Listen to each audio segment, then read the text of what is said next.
ईर्ष्या र प्रतिशोधले हामी आफैलाई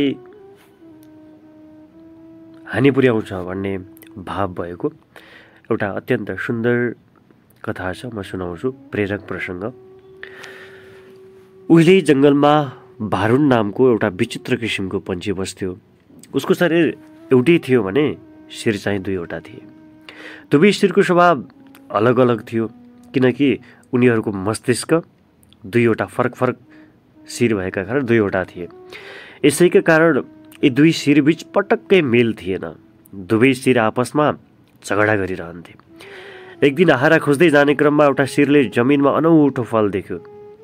यसो सुँगेर चाख्दा त्यो फल निकै स्वादिष्ट लाग्यो। ऊ निकै खुसी भयो।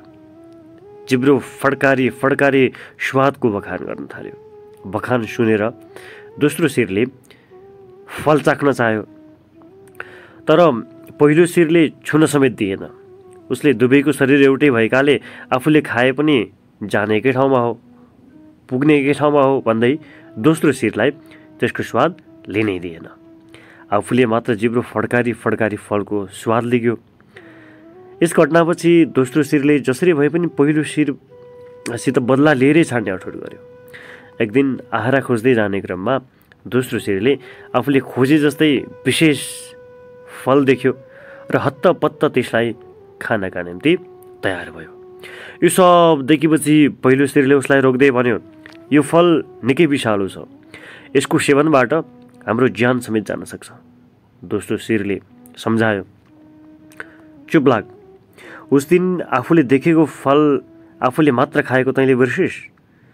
म जेसुकै खाउँ, तँलाई के चासो? पहिलो शिरले उसलाई सम्झाउँदै भन्यो, यो फल खाँदा हामी दुवै मर्छौँ।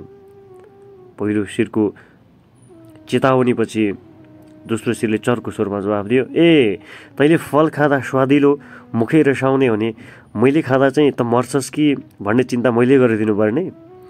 त चुप लाग, म फल खाएरै छाड्छु।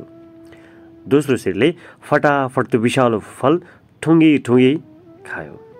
एकछिनमा विषको प्रभावले छटपटाउँदै दुवैको ज्यान गयो। अर्काको ईर्ष्या गर्दा गर्दै कतै हामी पनि भारुण पन्छी त बनिरहेका छैनौँ?